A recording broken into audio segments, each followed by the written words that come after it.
हुआ नमामि शनीशान निर्वाण रूपम विभुम व्यापकम ब्रह्म वेद स्वरूपम निजम निर्गुणम निर्विकल्पम निरीहम चिदाकाशमाकाशपाशम भजे। लंबी स्थिति है भगवान शिव की। निराकारम ओंकारम मूलम तुरीयम गिरा ज्ञान गोतिमीशम गिरीशम करालम महाकाल कालम प्रपालम गुणागार संसार पारम न तो तुषाराद्रि। और लास्ट वर्ड भगवान ने क्या बोला आपके गुरु ने?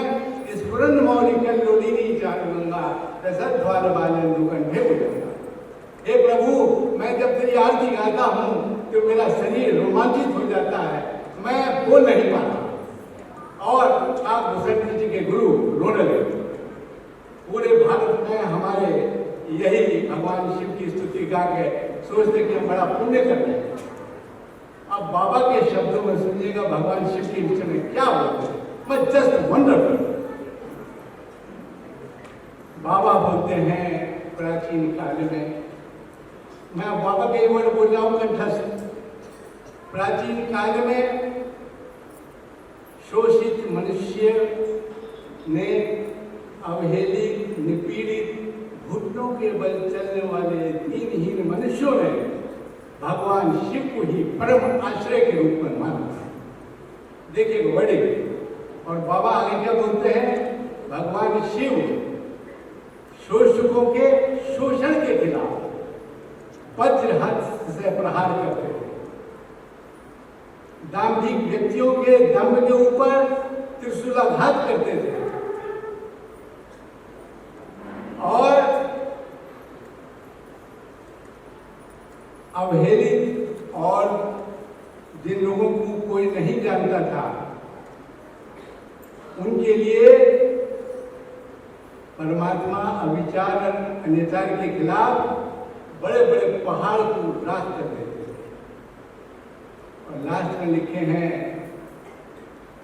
और जो आर्थ मनुष्य थे, दुखी मनुष्य थे, भगवान शिव उनको अपने पास बुलाते थे, अपने पास बैठाते थे। उनकी सांसारिक, मानसिक, आध्यात्मिक कठिनाई परेशानियों का निश्चित समय उनको समय गाइड करके उनका सॉल्यूशन करते थे, उनको ठीक करते थे, उनको सलाह देते। उन्हीं सलाहों में भगवान शिव की ये 12 सूत्र है। पहला सूत्र है वर्तमाने सुवर्ते। मैं पूरी दुनिया में शिव पुराण पूरा पढ़ लिया, शिव संगीता पढ़ लिया, आज तक मुझे दुनिया में वर्तमान क्या है कोई उत्तर नहीं मिला। और बाबा का एक्सप्लेनेशन देखिएगा। बाबा बोल रहे हैं ज्यादातर मनुष्य 3 चीजें जानते हैं, भूत, वर्तमान और भविष्य, ऐसा हम बोलते हैं। और 99% हम लोग, अगर हमारे दिमाग में कोई खिड़की हो और हम खोल के देखेंगे, हम पास्ट का ही याद करते हैं। और बाबा एक दिन बोले थे, बहुत अच्छे मूड में थे, बोले बेटा हर जीवन में, हर मनुष्य के जीवन में एक तुम्हें उफ मिलेगा, ओह मैंने क्या कर दिया, मुझसे क्या गलती हो गई। और बाबा बोले यही उफ उसको भगवान तक जाने में मदद करेगा। एक दादा थे, कहानी उसी के बीच में बोल दो। जब उनका पर्सनल कांटेक्ट हुआ, जैसे ही बाबा के रूम में घुसे, उनके कुछ मित्र थे, थोड़ा दुष्ट बदमाश कैरेक्टर प्रवृत्ति के थे, कुछ घटनाएं हुई थी। और छी छी छी छी छी छी छी गेट आउट। अभी 90 साल के हैं, जिंदा है। जिन दादा ने मुझे घटना सुनाई, साउथ इंडिया में काम किया। यहाँ आने से पहले उनसे मेरी बात हुई। इनकी कोई गलती नहीं थी, इनकी संगति बहुत खराब थी। तो इनको रूम से बाहर निकाल दिया। और बाबा का तो अपना तरीका है, उसी उधेड़ गुण में यार गुरु के पास में गया। थोड़े बड़े परिवार से थे, थोड़ा अहंकारी भी थे, और सोचे यही उनके अट्रैक्शन का कारण बन गया।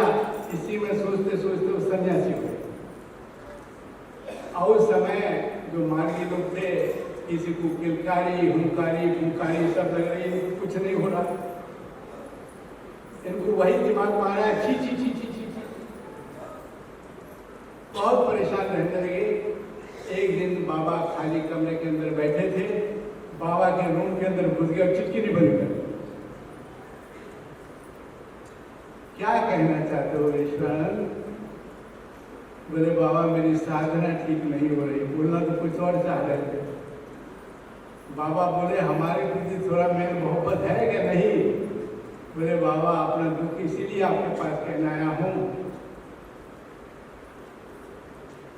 तो ये अपनी बात कहने से पहले कुछ कहते, बाबा ने एक प्रश्न से पूछा और बड़ी रिमार्केबल चीज जीवन में याद रखने लायक बात बाबा ने बोला।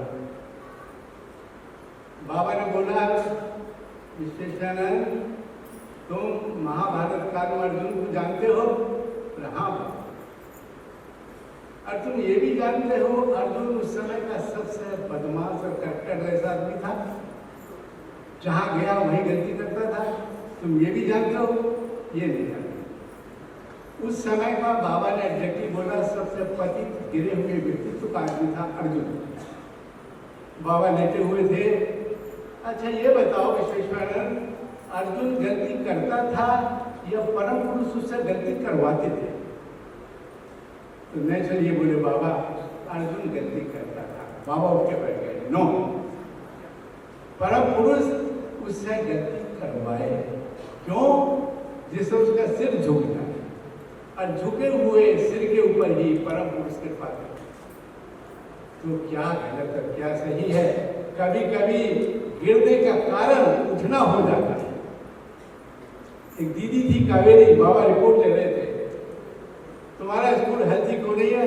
उसने सिर उठाकर थोड़ा जवाब दिया, बाबा भड़क उठे, खड़ा जाए, मैं तुमसे रिपोर्ट ले रहा हूं, मैं तुमसे, तुम नहीं जानती कि रिपोर्ट के पीछे मैं क्या जा रहा हूं। और अंत में वो दीदी संस्था में रह नहीं पाई। उसके अहंकार पर बाबा चोट पाए। तो हर आदमी कुछ न कुछ भविष्य में सोचता है। ज्यादातर आदमी, इसने मेरे साथ ऐसा किया, उसने ऐसा किया, इसने ऐसा किया, यहाँ मेरी गलती हो गई। सारी जिंदगी अगर आप एनालाइज करें, हम तो अपना जीवन एनालाइज करते हैं, आपसे हम क्या बोल रहे हैं? ज्यादातर आदमी भविष्य का, पास्ट का सोचते हैं और भविष्य के विषय में प्लान करते हैं। वर्तमान को बोलते हैं कि टेंजेंशियल पॉइंट है, वर्तमान है ही नहीं। जो बीत गया वो भविष्य है, पास्ट है, और जो आने वाला है वो टेंजेंशियल पॉइंट। बाबा नहीं बोलते। अब बाबा क्या बोलते हैं? बाबा बोलते हैं अतीत के क्षुद्र पाठ को, छोटे से पाठ को, जीवन के अतीत के, और भविष्य के छोटे से पाठ के समीकरण को हम वर्तमान कहते हैं। ये क्या वर्डिंग दिया है बाबा ने? और बाबा का लिखा हुआ है रत्नाकर के ऊपर, बाबा ने एडजेक्टिव लिखा कि इतना बदमाश, इतना दस्यु, इतना दुष्ट आदमी कम देखे जाते हैं। जब उसको ज्ञान हुआ, बाबा लिखे हुए हैं 1.5 घंटे के अंदर उसने सोचा, और 1.5 घंटे के अंदर थिंकिंग ने उसको क्या कर दिया? दस्यु से वाल्मीकि बना दिया। तो किसका भाग्य किसको कहाँ उठा देगा, कहाँ पटक देगा, कौन संस्कार किसको कहाँ ले डूबेगा, कोई नहीं बोल सकता है। जब जागो तभी सवेरा, कोई ये नहीं कह सकता मैं पापी हूँ, मैं दुर्मात्मा हूँ, मैं पुण्यवान हूँ। सुरेश मोदी है भी जिंदा है जयपुर के अंदर, उसको बोले थे सुरेश याद रखना कौन सा संस्कार किसको कब ले डूबे, किसी का कुछ पता नहीं। इसलिए बड़े बड़े ऋषि मुनि महात्मा कितने झटके खाते निकल गए। इसलिए कोई ये ना सोचे कि मेरा जिंदगी बेकार चले गया। देखो बाबा के शब्दों में जो है, बाबा हर आदमी को चाहते थे किसी तरीके से उसको उठा कर ले जाए। ये था भगवान का कहना। तो बाबा बोलते हैं वर्तमाने सो वर्ते। तो जो पास्ट का भविष्य का बुद्धि के द्वारा समीकरण हम करते हैं, इसको हम बोलते हैं वर्तमान। तो बाबा क्या बोल रहे हैं, तुम अतीत की भित्ति पर खड़े हो गए, वर्तमान को मजबूत करो और भविष्य के ऐश्वर्य को सुनहरा। ये है थिंकिंग, ये है रोल मॉडल भगवान शिव का। तो इसीलिए हम अपनी थिंकिंग को 90% गलती होती है थिंकिंग के कारण। What we are today because due to the thinking of yesterday, what I am going to become tomorrow it depends upon the thinking of today. इसलिए बोला जाता है think high and live simple. इसलिए भगवान शिव ने कठोर शब्द में कहा है, वर्तमानेषु वर्ते, वर्तमान को बनाओ, इस वर्तमान के समीकरण को। तो जब विश्वेश्वर को ये बोला कि अर्जुन गलती करता था, इनकी जो छी थी हमेशा के लिए उड़ गए। और घटना देखो, 7 महीने कोमा के अंदर रहे, अभी जिंदा है। मैंने कहा यार विश्वेश्वर अनंत तेरी कहानी में कितनी जगह सुना चुका हूँ और इस धर्मास सम्मेलन में भी सुनाऊंगा। पूरे करुणा मेरे जीवन की सच्ची कहानी है, रोने लगे 90 साल तक। इसीलिए कोई ऐसा सोचने की किसी को जरूरत नहीं है कि मैं पापी हूँ, मैं दुर्मात्मा हूँ, मेरा भविष्य नष्ट हो गया, मेरी तो उम्र हो गई 70-80 साल। नो, भगवान शिव ने मने किया और बाबा ने भगवान शिव के शब्दों को दोहराया है। इसीलिए कान खोल के खुले मन से सुन लो कि हमारा भविष्य बहुत सुनहरा है। आज से ही हम अपने आप को तैयार कर लें और सूत्र का पालन करें, वर्तमानेषु वर्ते। अतीत के क्षुद्र पाठ को भविष्य के क्षुद्र पाठ का समीकरण करके अपना सुनहरा भविष्य करें और जीवन को सफल बनाएं। यह है पहला सूत्र। दूसरा, कर्मणा बद्धते जीव विद्या तु प्रमुच्यते। आदमी कहता है मैं तो अपना कर्म कर रहा हूँ, मैं तो अपनी ड्यूटी कर रहा हूँ, मैं तो अपना कर्म कर रहा हूँ। कर्म का ABCD मालूम नहीं है, कहता मैं कर्म कर रहा हूँ। बाबा ने हर चीज को विश्लेषण खुला करके बोला, क्रिया कर्म, कर्म योग, कर्म सिद्धि। लेकिन जनरल में हम लोग बोलते हैं हम कर्म करते हैं जी, लेकिन वो कर्म उनके बंधन का कारण हो जाता है। और बाबा बोल रहे हैं जो तुम्हारे 100 कारण बंधन के कारण है, 100 कारण तुम्हारी क्रिया है, हम कहते हैं क्रिया, लेकिन बाबा सूत्र में लिखे कर्म। कर्मणा बद्धते जीव, कर्म करते करते मनुष्य फंस जाता है।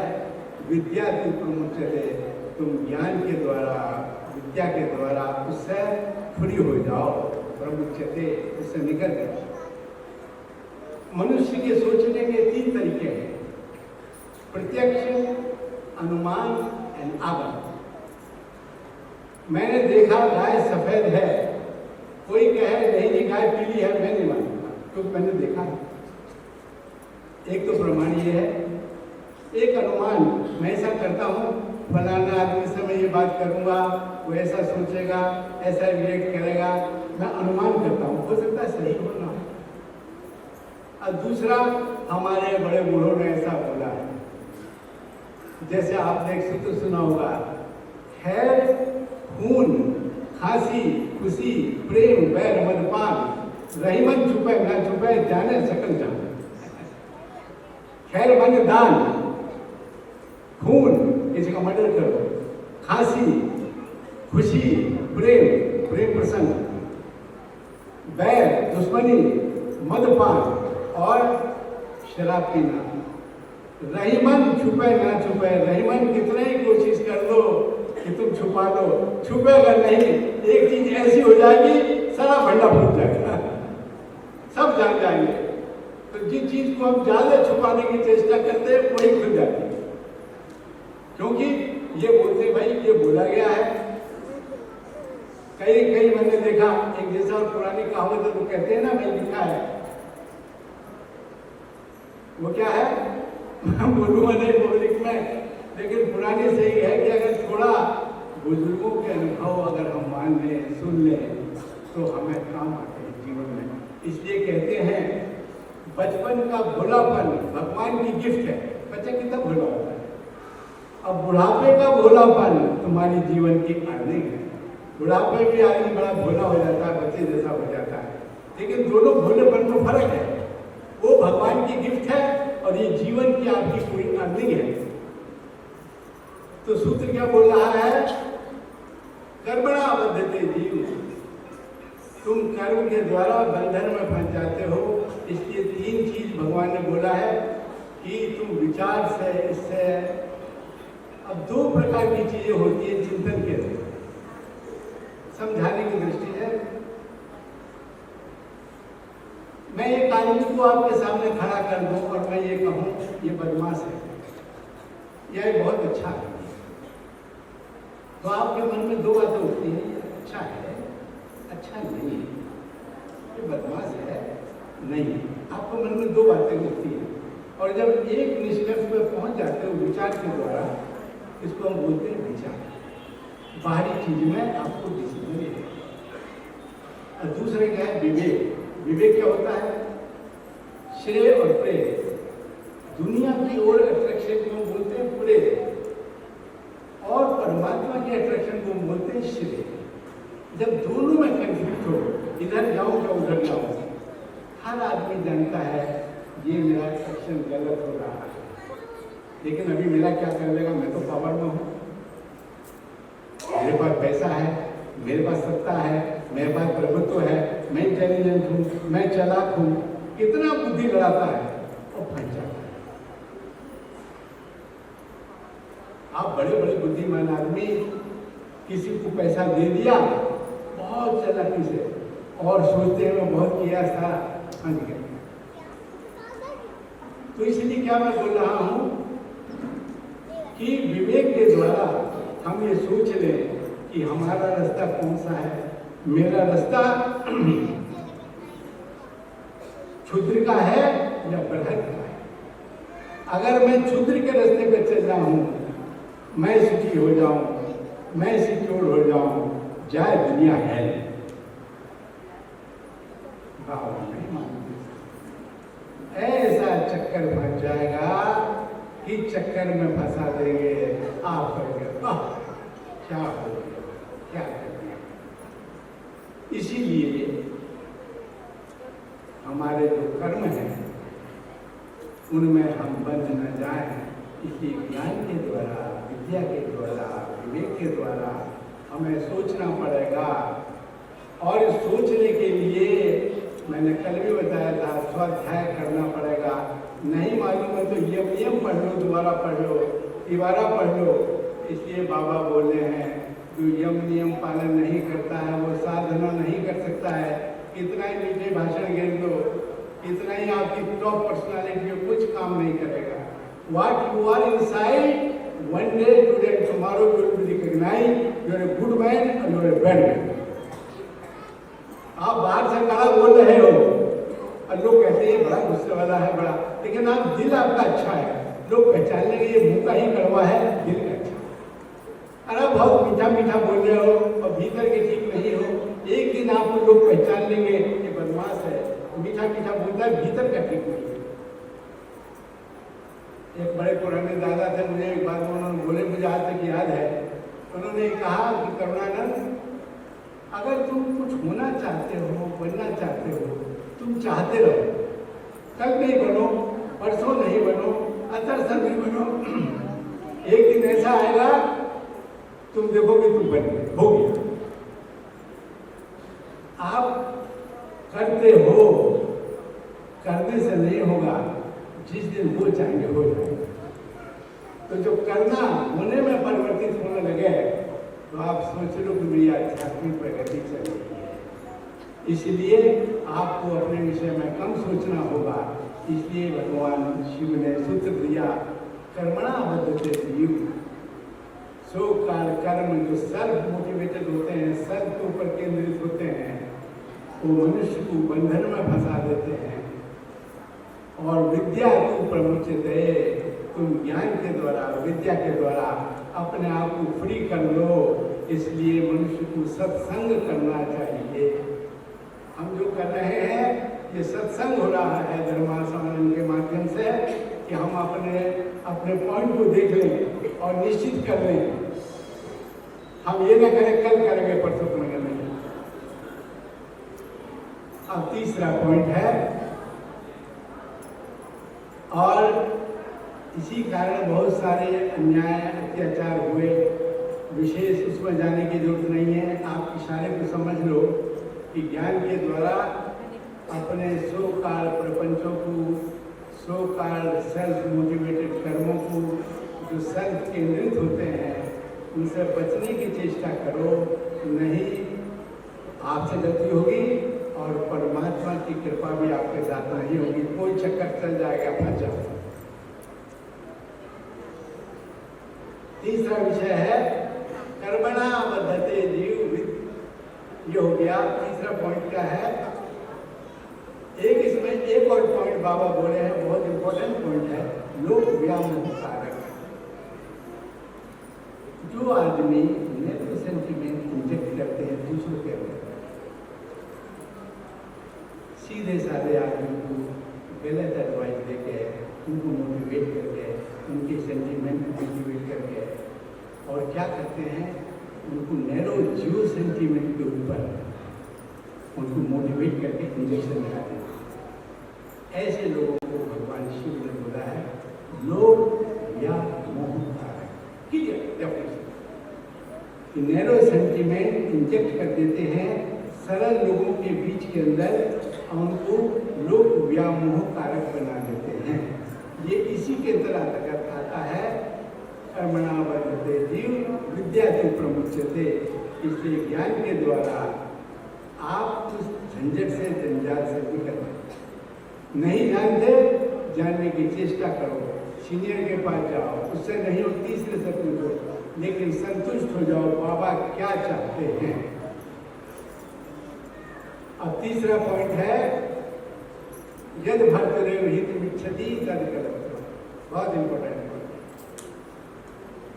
प्राचीन समय के अंदर बाबा बोले दो प्रकार के जीव थे, यूथबद्ध और एक जीवी। कबूतर, हाथी, ये जो है यूथबद्ध तरीके से चलते हैं। देखते हैं एक हाथी का बच्चे को अगर कोई शेर मारना चाहे, हाथी से झुंड में है तो सब खेल देते हैं, वो कलेक्टिव चलते हैं, यूथबद्ध है। और कुछ होते एक जीवी, कुत्ता हुआ, बिल्ली हुआ, एक जीवी है। ऐसे ही उस समय के जो मानव थे, आदि मानव थे, उनको बाबा ने नाम दिया स्वर स्वरणी। स्वर मेल थे, स्वरणी फीमेल थे।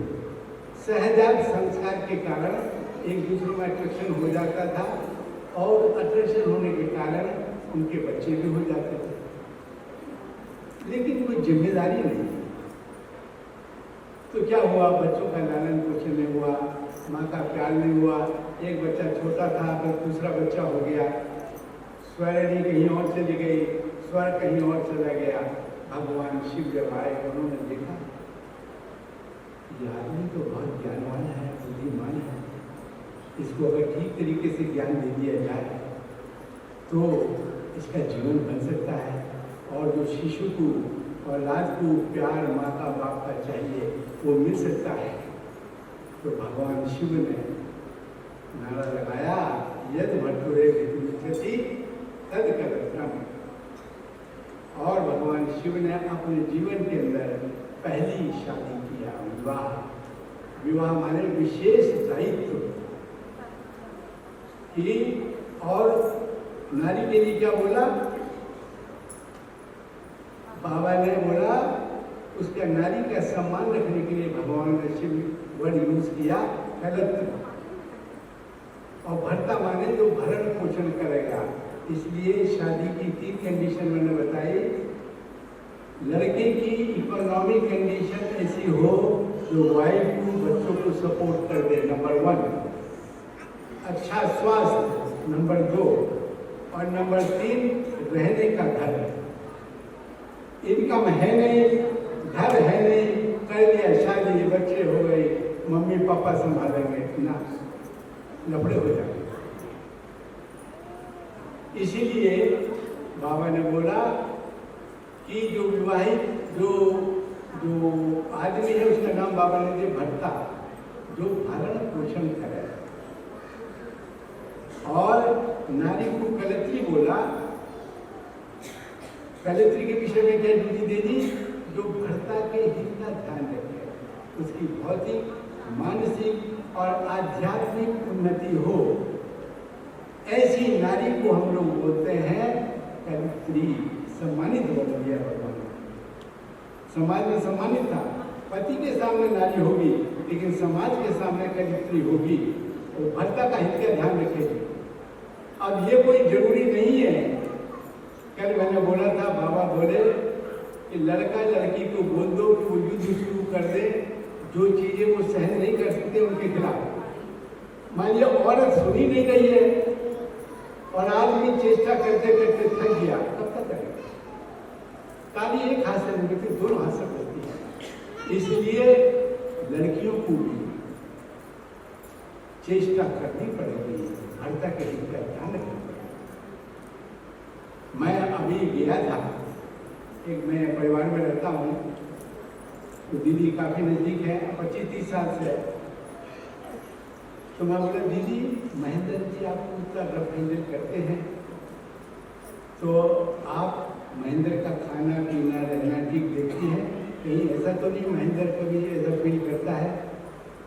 बोले नहीं दादा, ये रात के 12 बजे भी आते हैं, मैं देखती रहती हूँ कि उनको खाना ठीक मिला, इनकी तबीयत ठीक है, दवाई दूध दूध चाहिए, उसके बाद मैं सोचती मैं भैया मेंटली प्रणाम करता हूँ मैं दीदी को। वंडरफुल।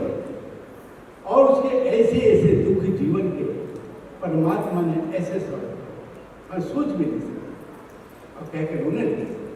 तो जो भगवान शिव ने बोला, ये आदमी की जिम्मेदारी के साथ साथ औरत की जिम्मेदारी भी है कि पति के सेंटीमेंट को, उसकी सुख सुविधा को, उसके खान पीन को, उसके हित को, जिससे उसको शांति मिले। आदमी चेष्टा करते जा रहा है और औरत कुछ ना करे, वो अपनी ट्रिप पर रहे तो नहीं चले, फिर मामला गड़बड़ है। रस्सी को उतना नहीं खींचे हम भी टूट जाए। इसलिए हमारे दादा ने, रामेश्वर दादा ने बोला था, करुणानंद जी एक बहुत बड़ा पॉइंट बाबा बोल गए कि हमें अच्छे परिवार बनाने हैं और 95% आदमी पारिवारिक होने चाहिए। अगर अच्छे परिवार नहीं हुए तो अच्छे सन्यासी कहाँ से बने? तो इसलिए अच्छा सन्यासी हमेशा ढूंढता है कि पति पत्नी में मोहब्बत हो, एक दूसरे में अंडरस्टैंडिंग हो। ये बहुत बड़ी बात है। और मैं जब भी कभी किसी घर में गया, मैं हमेशा देखता हूँ क्योंकि पत्नी में कैसे साइलेंट तुरंत पकड़ में आ जाता है, कहाँ पानी है, कहाँ लफड़े हैं। जर्मनी में मैं घर में गया, बूढ़े थे 85 साल, मैं बहुत दिनों से गया नहीं, दोनों मुझे बुलाया, वाल्टर सी के नाम था, मर गया बहुत। जैसे मैं उनके घर में घुसा तो उन्होंने वाइफ को बोला, वाइफ भी करीब 80-85 साल की थी, 80-82 साल की। दादा आए हैं तो फल फूल लाओ, वो जूस लाओ। और जैसे ही जूस लेने गई, उन्होंने तकिए के नीचे से इतने सारे पैसे रखे थे, बोले दादा इसको झोले में रख लो और आज से 7वें दिन में चला जाऊंगा, इसको समाज में लगा दूंगा। बहुत पहुंचा हुआ था। खैर वो दीदी आई, उनकी आंखों में भी आंसू थे माता जी के। खैर उसके बाद वो किचन में गई, सोचे दादा को खाना लेकर आऊंगी। मैंने पूछा, हाथ पकड़ के, मैंने बोला तुमने कभी इनके सामने मुझसे छिपाया नहीं, आज तो छिपा रहे क्या? ये तो खुश होती थी जब तुम मुझे पैसा देते थे, ये तो खुश होती थी। मैं कई घरों में जानता हूँ, मैं पति देते हैं पैसा, पति बोलती है दादा ये मेरी तरफ से है, इनको मत बताना है, रखना। तो क्या बात है? बोले दादा आज के 7वें दिन में मैं मर जाऊंगा और मेरी तबीयत ठीक नहीं है, इसको ये पता नहीं है। मैंने सारा इंतजाम कर दिया है। इस परिस्थिति में मैं आपको पैसा दूं और इसके मन में ये हो जाए, इस परिस्थिति में ये पैसा दे रहे हैं दादा को, कि इसके मन में कष्ट ना हो जाए, इसलिए दादा मैं चाहता हूँ सीख लेकर। दादा मैं आपको सही बता रहा हूँ, मैं सोचा इसके पैर छू दोनों। मरने जा रहा है, उसके मन में कष्ट ना हो जाए, पैसे की बात नहीं है। और 7वें दिन मर गया। देखो मतलब कितनी अंडरस्टैंडिंग उसकी, ये होना चाहिए पति पत्नी का संबंध। तो ये नहीं कि पत्नी अपनी ट्रिप में है और पति से ही एक्सेप्ट कर रही है और हर जगह पति के ऊपर ही डाउट हो रहा है, ऐसा नहीं होना चाहिए। सेंटिमेंट को अपने कंट्रोल में रखना पड़ेगा और भर्ता के हित का ध्यान रखना पड़ेगा। ये इस सूत्र में भगवान शिव ने कहा, यदि भर्तुरेव हित मुच्यति तद कलत्रम, उसका नाम कलित्री थी। अगला पॉइंट, लोभ पापस्य हेतु। नदी जब सागर की ओर बढ़ती है, देखती इतना बड़ा सागर है, वो सोचती है लोभ के कारण, आदमी सोचता है मैं एक दिन इतना बड़ा हो सागर में, और आत्महारा हो जाता है। लेकिन जब तक वहां पहुंचता है, पहुंचते पहुंचते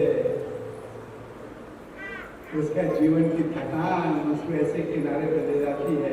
एक छोटी सी कविता है, रोको ये दुनिया वालों, दुनिया से जा रहा हूं।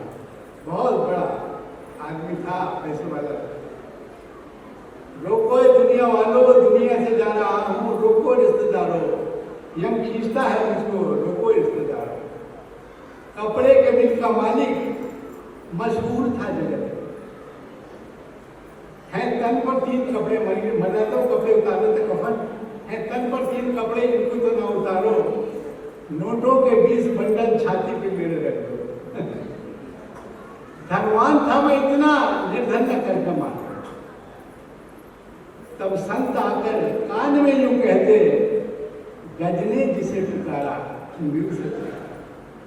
जब हाथी का पांव मगरमच्छ ने पकड़ लिया था तो हाथी ने सूंड उठाकर भगवान को याद किया था ना, और तब उसका कल्याण हुआ। तब कान में यूं कहते, गजने जिसे पुकारा तुम मृग से पुकारा। ऐसा उसका इंतजाम है। कर दिए सूर्य से जो पदार्थ कहीं नहीं, जिसने ऐसा पदार्थ बनाया सूर्य की कहीं नहीं। बरसे तो जल जंगल भर दे, आकाश में सागर कहीं।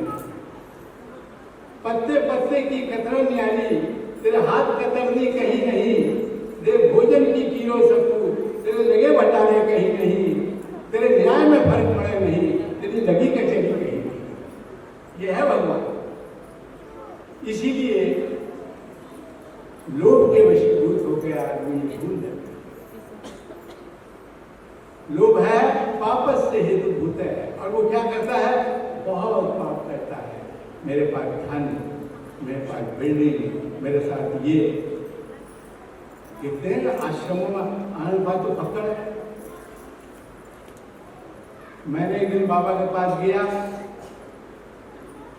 मैंने बोला बाबा हमारे लोग बोलते हमारे चेहरे नहीं चमकते। बाबा लेटे हुए थे। मैंने बाबा ने हमारे खाने का ठिकाना है ना, कभी पैसा है। और पश्चिम में दीदी एक बहुत बड़ी कहावत है, ब्रोकन कार अकोल्ड हाउसेस। सब आश्रमों में, विदेशों में सोचने को बड़े सुख हैं, सब जगह टूटी हुई कारें हैं और ठंडे घर है। ठंडी है ना, तो घर में हीटर सिस्टम खराब है सब। तो बाबा बोले, मैं बोला बाबा हमारे चेहरे का चमक, हमारे खाने का भी ठिकाना नहीं है, पैसे भी हमारे पास नहीं है और प्रेशर बहुत रहता है। हमारे बोलते हैं और सन्यासी हैं, उनके चेहरे चमकते हैं, अब वो हाथ हिलाते हैं तो लोग इंस्पायर्ड हो जाते हैं। आपके चेहरे देख के इंस्पिरेशन नहीं मिलती। तो बाबा लेटे हुए थे। तो बाबा बोले नहीं जी ऐसा तो नहीं। मैं बाबा को मुंह लगा था, तो मैंने बाबा के कान को मुझे ऐसे किया। मैंने कहा ऐसे नहीं तो फिर आप बताओ कैसे है। तो बाबा एक चीज बोले, उसका रियलाइजेशन मुझे बाद में हुआ। बाबा बोले मैं जब सन्यासी बनाया, मैंने सारे सन्यासियों को साधन पीठ का ट्रेनिंग दे दिया, भिक्षा मांगने का। मेरे सन्यासी सबसे ज्यादा सिक्योर्ड है। यहाँ नहीं मिला ये बर्बाद हो गए, दूसरे घर चले जाएंगे। हरिओम प्रसन्न।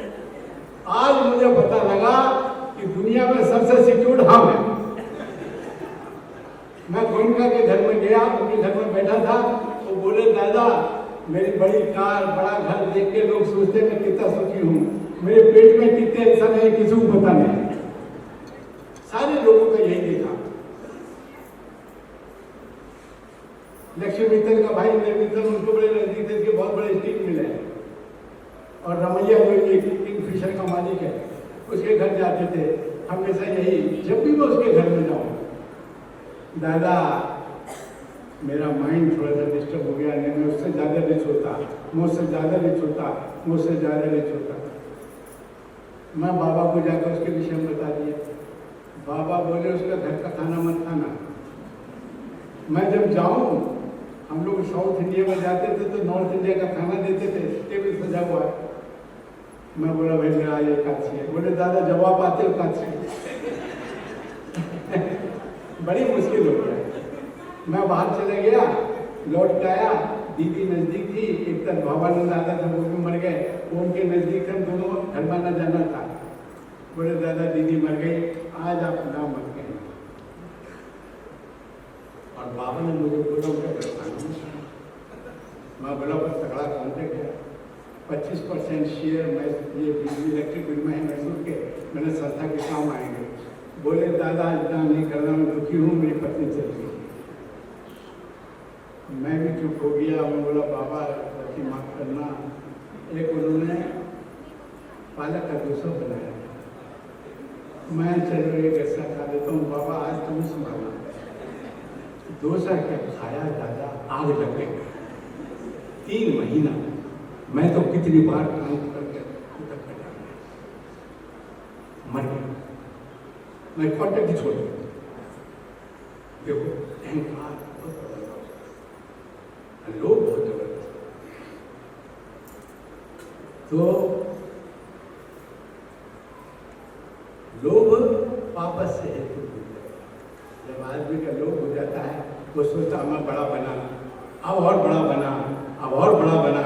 और भगवान ऐसा चांस देता है जैसा लाख, 2 लाख, 10 लाख एक साथ ही बड़ा दिखला देता है, करोड़ का सोचने लगता है, सब सिक्योरिटी कर लेता है। और कि क्षण वो सिक्योरिटी चली जाएगी। हम तो अपना अनुभव बता रहे हैं, हमको तो बहुत पैसा था, और जब उड़ा तो झटके में गया। और मैं सोचा कि दुनिया में कोई दुखी चीज है तो पैसा है, ये मैं अपना अनुभव बता। तो इसीलिए बाबा के रास्ते पर हमें रहना पड़ेगा। लोभ वापस से हेतु होते हैं। इतना लोभ मत करो, अपने साथ समाज को लेकर चलो, आनंदमान को लेकर चलो, यहाँ बहुत स्कोप है। यही सबसे बड़ी सिक्योरिटी है आपकी, आनंदमान। इसलिए खुल के आनंद मार्ग में तन मन धन से मत। मैं तो आपको सही बता रहा हूँ, हमारा जीवन सफल हो गया, हम भगवान के पास आ गए कि हमें मौका मिला है, उस मौके को हाथ से न जाए। लोभ है वापस से। अगला क्या है? अहंकार पतन से मूलम। अपने आप को जाहिर करने का निर्लज प्रयास, इसको हम बोलते हैं अहंकार। अभिमानम सुरापानम गौरवम गौरवम धर्मम प्रतिष्ठा सपरिविष्ठा त्रयंकत्वाहिर्भजे। तीनों चीजों को जब तक हम त्याग नहीं कर दें, ये अहंकार हमें ले डूबेगा। बाबा बोले थे सब चीज भगवान माफ कर सकता है, अहंकार माफ नहीं कर सका। जिनका अहंकार बड़ा बड़े बड़े चले गए दुनिया से, हिटलर, नेपोलियन, शाहजहां, कितने कितने बड़े थे, सब दुनिया से हो गए, नाम भी नहीं।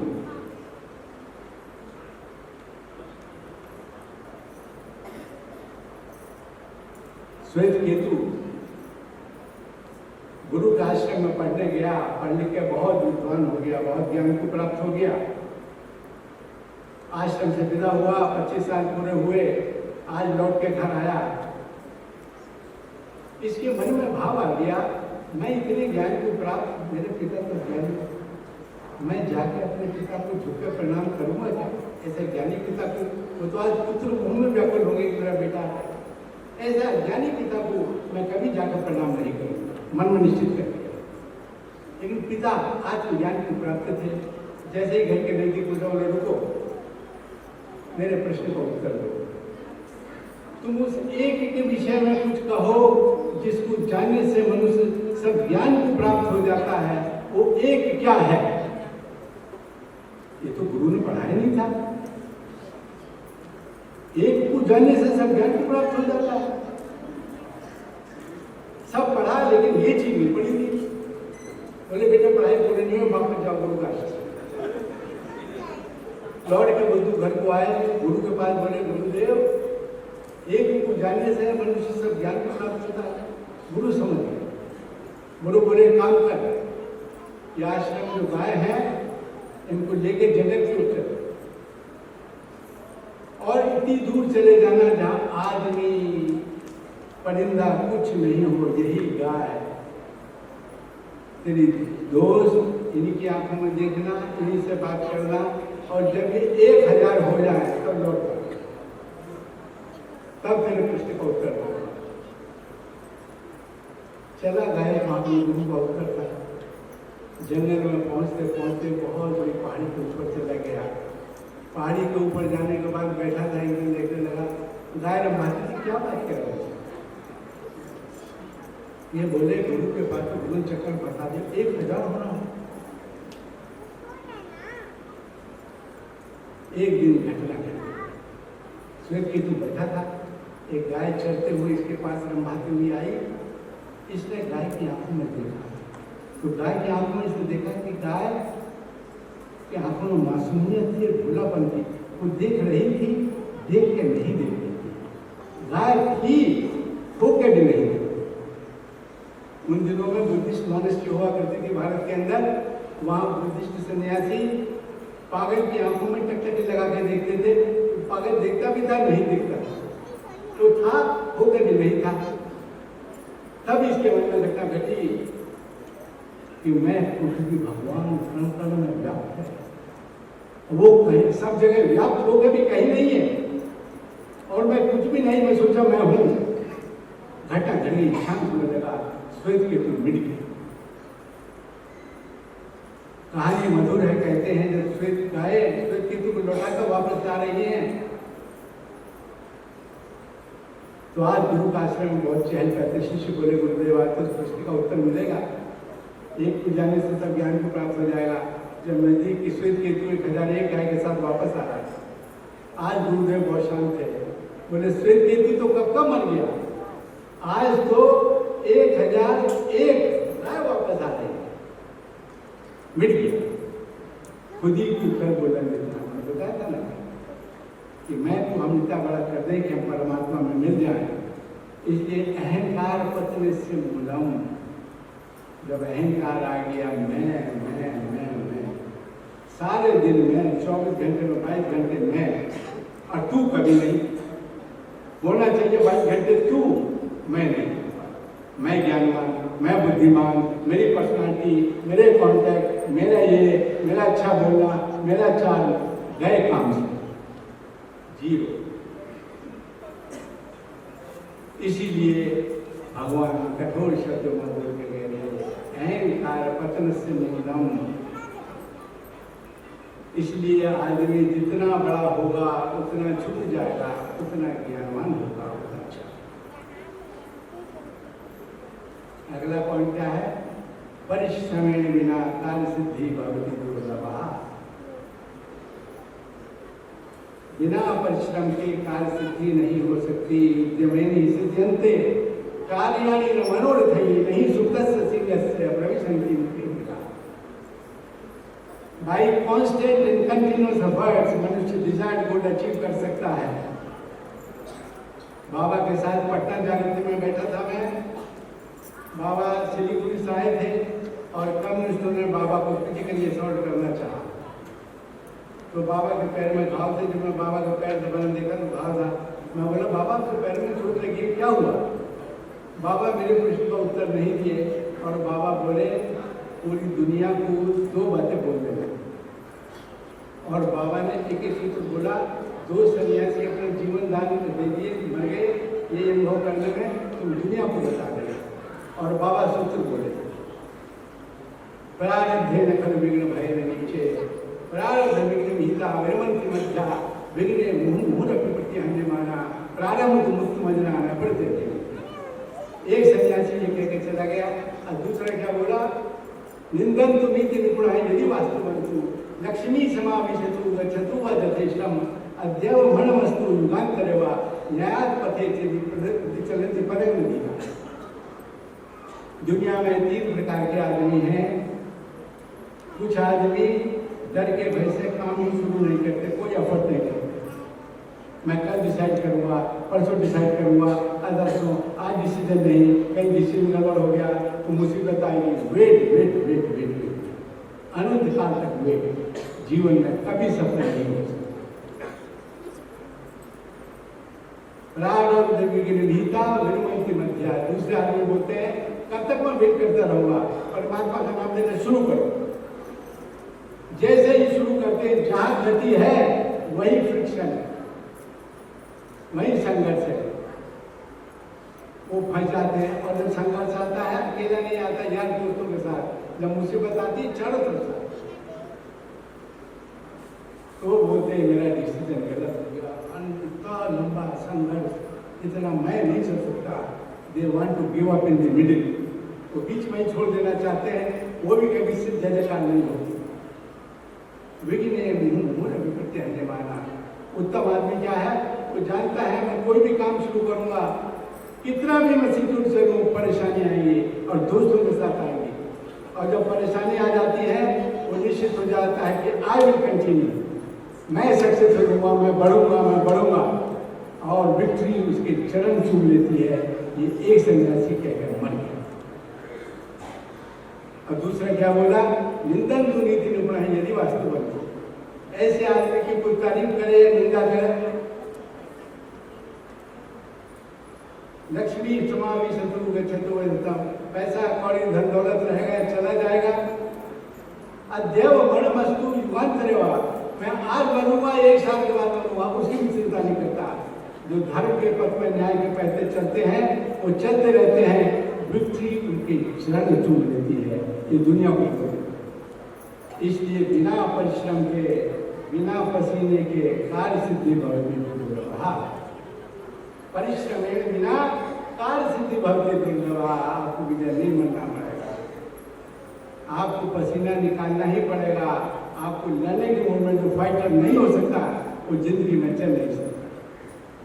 इसीलिए जीवन के हर मोड़ पर आप सोचो कि मेरे पास संघर्ष है और परमात्मा मुझे शक्ति देंगे तो मेरी जय हो जाएगी। जय का नारा लेके चलो। बाबा बड़े 2 सन्यासियों ने अपना जीवन लेके चले गए। और दुनिया में सब लोगों को ये बात बताओ, सबके जीवन में संघर्ष है, किसी का छोटा है, किसी का बड़ा है, सब अपने अपने संस्कारों के अनुसार चल रहे हैं। तो आप चिंता मत करो, उनका नाम लेके अपने संस्कारों को खत्म करते आगे बढ़ो। जब आपके संस्कार कठिनाइयाँ बहुत ज़्यादा है, तो आध्यात्मिक प्रगति बहुत ज़्यादा होगी। आप परमात्मा के चरणों में पड़े। इसे जब आज बहुत दुख में हो जाते हो, बहुत परेशानी होता है, वो दुख परेशानी आपको परमात्मा के चरणों में झुकने में मदद कर देती है। उसका फायदा होगा, बाधा है दुश्मन आ सकती। तो इसलिए नेक्स्ट पॉइंट था, परिश्रमेण बिना कार्य सिद्धि भवति दुर्लभा। इसलिए परिश्रम के बगैर नहीं चलेगा। अगला पॉइंट क्या है, अगला पॉइंट है पापस्य को दिला कर मिथ्या, सॉरी, इससे पहला है मिथ्यावादी सदा देखो। दुनिया सत्याश्रयी है, हर चीज। एक बच्चे को पूछो, बच्चा साहब बोलेगा मम्मी बोल रही है पापा घर में नहीं है, इसलिए पापा घर में नहीं है। कितना सीधा, पेड़ को काट लो उसकी तनी बता देगी सीधा। दुनिया सत्याश्रयी, मिथ्याश्रयी नहीं है। इसीलिए सत्य के परिवेश में अगर साधुओं की संगति में चोर चला जाएगा तो अनकंफर्टेबल फील करेगा। अनुकूल वेदनीयम प्रतिकूल वेदनीयम, अनुकूल वेदनीयम सुखम प्रतिकूल वेदनीयम दुखम। जैसा परिवेश आपका है, जैसा परिवेश हमारा है, उसी के अनुसार हमें संगति मिलेगी तो हमें बल मिल जाएगा। अगर परिवेश दूसरा होगा तो हम दुखी रहेंगे। इसीलिए जो दुनिया में मिथ्यावादी है, और अब तो साइंटिफिक रिपोर्ट आ गई, मैं समय के अभाव में बहुत संक्षिप्त कर रहा हूँ।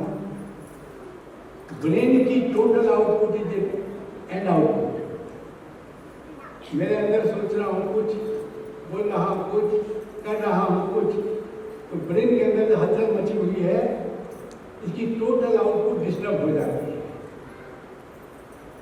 इस ब्रेन के सारे फंक्शन की कलेक्टिव आउटपुट को मेन आउटपुट बोलते हैं। इस पर बहुत सारी फिल्में आई हुई हैं।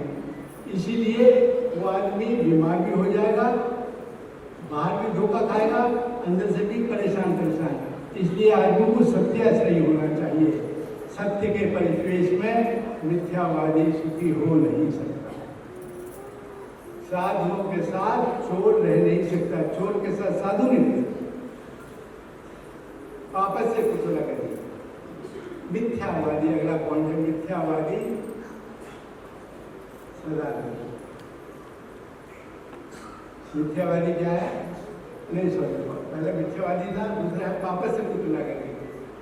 पाप पाने जो नहीं करना चाहिए वो हम करते हैं। हम ऐसा चीज करते हैं, गलत चीज इंट्रोड्यूस करते हैं, गलत, जिससे अपने व्यक्तिगत स्वार्थ के कारण हम समाज को नष्ट करते हैं। बड़े बड़े पॉलिटिशियन राजनीति की मीठी बातें करके आपको गुमराह करके आपका शोषण करता। इसीलिए शॉर्ट में ये पॉइंट पर मैं यही बोलूँगा कि हम ऐसा काम ना करें तो समाज के लिए अनुचित है। जो हम अपने लिए नहीं चाहते, हम दूसरे के लिए ना करें, इसको हम बोलते हैं। और जो हमें करना चाहिए उसको हम करें, उसको हम बोलते हैं। जो नहीं करते वो करना चाहिए, उसको बोलते हैं प्रत्यवाय। तो पाप और प्रत्यवाय एक ही पन्ने के दो पहलू हैं। जो नहीं करना चाहिए था नहीं करें, और जो करना चाहिए था उसको करना, कि दोनों ही पाप माने जाएंगे। इसलिए कहा जाता है पापस से कुटिलागति। तो अपने आदत से, अपने स्वभाव नेचर से आदमी झूठ बोलता है, गलत करता है, पाप करता है। इससे बचकर रहना चाहिए। सीधा सच्चा मनुष्य बनना ही पड़ेगा, और कोई रास्ता ही नहीं। ऐसा परमात्मा का विधान है कि कोई रास्ता ही नहीं है। अच्छा मनुष्य आपको बनना ही पड़ेगा। लोग कहें, आपकी आत्मा आपको बोल देगी मैं अच्छा हूं, मैं ठीक हूं। समाज भी आपको बोलेगा। धर्म से सूक्ष्म गति, धर्म की गति बहुत सूक्ष्म है। और इतनी सूक्ष्म है धर्म की गति, पापस से कुटिला गति। पाप की गति जैसे लगता है कि प्रगति हो रही है, और धर्म की गति कछुए की चाल है, और लक्ष्य तक पहुंचा देती है। इसलिए जो धर्म की ओर चल रहा है, धर्म क्या है? धर्म है कि मनुष्य को विशाल बनाता है। जैसा आप सोचोगे वैसा एज यू थिंक। बाबा ने धर्म के विषय में 3 चीजें बोली है: विस्तार, रस और सेवा। मनुष्य को जो बृहद बना दे, उसको आत्मिक संतुष्टि मिल जाए, इसीलिए उसको हम बोलते हैं धर्म। तो धर्म से की गति इतनी सूक्ष्म है।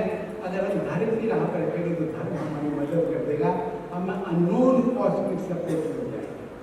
जो धर्म के रास्ते पे हैं उनको कोई ना कोई घटना ऐसी घटेगी, कॉस्मिक सपोर्ट मिल जाएगी। जहां हम सोच नहीं सकते वहां परमात्मा शुरू करता है। इसलिए जब आप धर्म के रास्ते पर आप सोचोगे मेरे साथ कोई नहीं है, ऐसा मत सोचो। क्या उनकी कृपा मेरे ऊपर आने वाली है?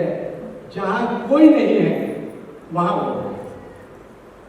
इसलिए धर्म की गति बहुत सूक्ष्म है।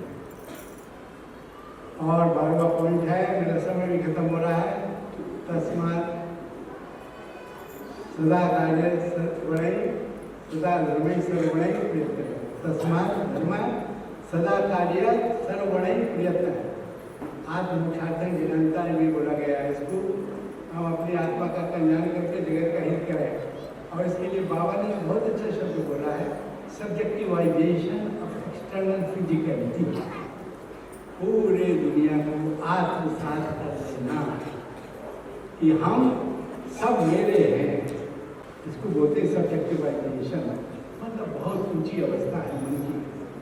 ऐसे व्यक्तियों के संपर्क में जो आएगा वो मैग्नेट फोर्स है, समाज को बनाते चले। भगवान बुद्ध को जब ज्ञान हुआ, पूरा एशिया बुद्धम चरणम गच्छामि, कितना बड़ा विल फोर्स था उनका और कितना बड़ा डिटर्मिनेशन था। इसलिए बड़ा काम करने के लिए हम बड़ा बनना पड़े।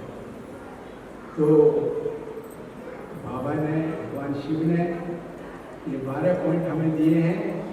हमें इनका अगर पालन करेंगे हमारे जीवन सुंदर हो जाएगा और इसमें हम कंप्रोमाइज ना करें। बाबा ने बहुत सोच विचार के मनुष्य के लिए क्या उचित है क्या अनुचित है सब गाइड किया है।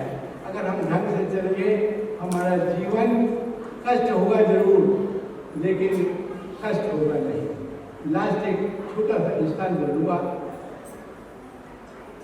एक बड़े फेमस गुरु थे नेपाल के, कुछ मन चले लड़के सोचे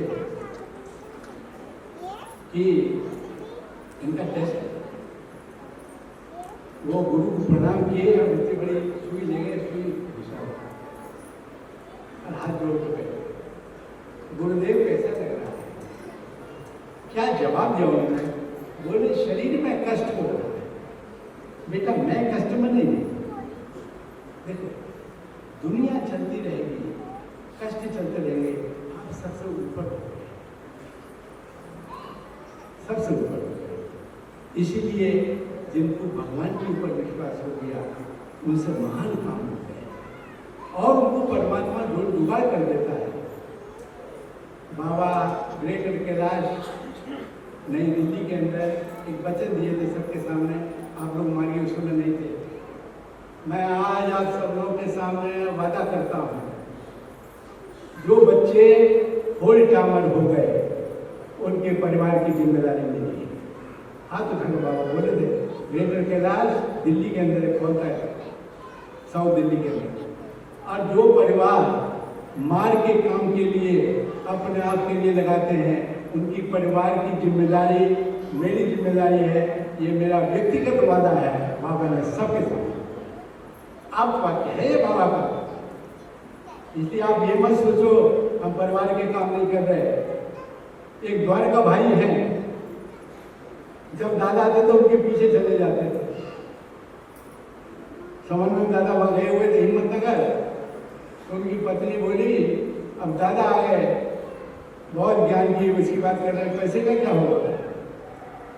तो कौन आदमी था, तो जैसे ही आए तो समरण दादा साधन मोड़ के बोले, द्वारका भाई दादा दादा करते हो, पैसे का क्या होगा?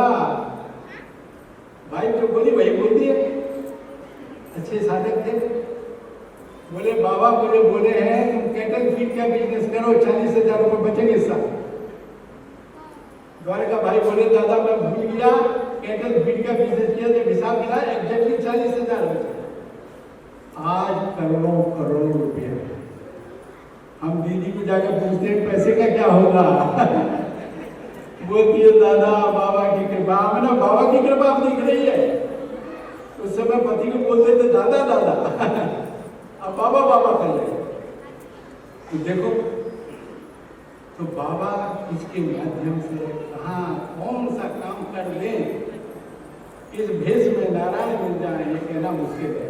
इसलिए खुले मन से बाबा का काम करो, बाबा की साधना करो, बाबा का मिशन का आगे बढ़ाओ। जो शक्ति है दुनिया करे ना करे, मैं अपना देखूं, मुझे अपना कल्याण करना है। इसलिए बाबा मेरे व्यक्तिगत प्रॉपर्टी है और ऐसे तारक ब्रह्म आ गए।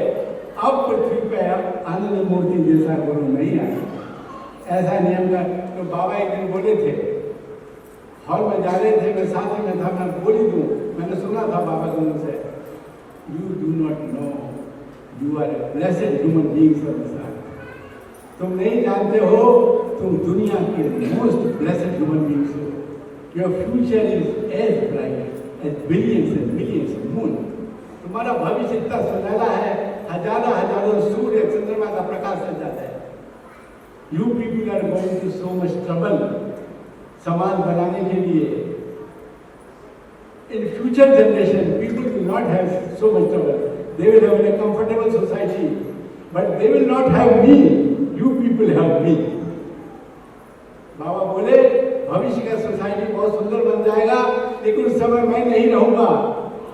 और आज तुम दुनिया भर के कष्ट सह रहे हो, लेकिन मैं तुम्हारे साथ हूं। इसलिए ये बात ध्यान रखो और गौरव के साथ सीना उठा के सिर उठा के बोलो, मैं आनंदमय हूं। इन्हीं शब्दों के साथ आज का वक्तव्य विशेष करता हूं। और जो भी बातें सुनी हो, कोशिश करना इसको सुन के लेक्चर के रूप में मत लेना, जीवन में अपनाना। बहुत मेहनत करके हमारे दादा दीदी मार्गी लोग धर्म महासम्मेलन करते हैं, बहुत खर्चा लगता है, बहुत समय लगता है। वो चाहते हैं आप लोग को ज्ञान प्राप्त करें, यहाँ से अपने जीवन को बदलें और बाबा की इच्छा के अनुसार अपने आप को ढालें। आपकी जय जयकार होगी। मेरी बाबा की तरफ से यही आपको प्रतिज्ञा है कि छत्तीसगढ़ के ऊपर बाबा ने बहुत कुछ बोला है और बहुत ऐसे व्यक्ति हैं हमारे कि जो बाबा के भक्त हैं, इनका समर्पण है, उनके सबके साथ बाबा का आशीर्वाद जुड़ा हुआ है। इन्हीं शब्दों के साथ अपना वक्तव्य विशेष करता हूँ। परम पिता बाबा की जय।